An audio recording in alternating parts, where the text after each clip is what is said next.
तो चलिए शुरू करते हैं। আব্বাস নৌকা উঠছেন, এই আব্বাস নৌকা কলা ফুটা হয়ে গিয়েছে। একটা তসবি দিয়ে দিতে বলবো হাতের সামনে। সকালবেলা উঠে আল্লাহর নাম নিয়েই চাঁদাবাজি শুরু করে। খালি উল্টাপাল্টার কথা কয়, মানে পায়ে পাড়া দিয়ে ঝগড়া করতে চায়। মির্জা আব্বাস ভাইয়ের আজকে বিবাহ বার্ষিকী। আমাদেরকে কিছু বললে বলে ছোট বাচ্চা, বেয়াদব। তো আপনি কত বড় হয়েছেন? 15 বছর তো খুঁজে পাওয়া যায় নাই। যা খুশি তাই কও গিয়া, আমি কোনো কথা কমু না, ঠিক আছে? যদি আসনে না দাঁড়ায় তো আমি তারপরেও হলো ওনার এগুলা নিয়ে বলতাম। উনি তো ঢাকার একটা গ্যাংস্টার।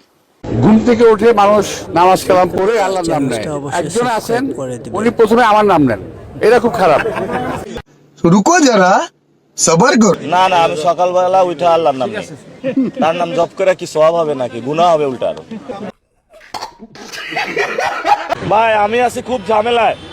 এক সন্ত্রাসীর বিরুদ্ধে দাঁড়ায়া যে সন্ত্রাসীর নাম উচ্চারণ করবেন না। এই কার কথা বলতেছ? নামটা পরিষ্কার বলো তো, কার কথা বলতেছ? আব্বাস ভাইয়ের আজকে উনি জোর করে ভোট চাচ্ছে।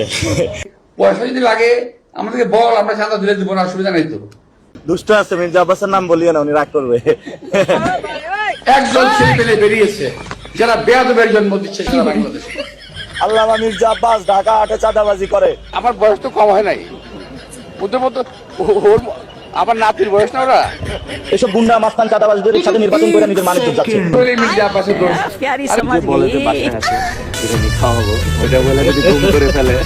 আমার বাসায় আপনারা এসে চা খাই যায়, চা খান, নাস্তা খান, বিরিয়ানি খান, সব খাও। तू समझा?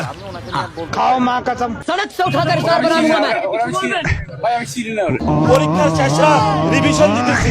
তো বন্ধুরা সবশেষে বলবো ভিডিওটা কেমন হয়েছে অবশ্যই জানাবেন আমায়।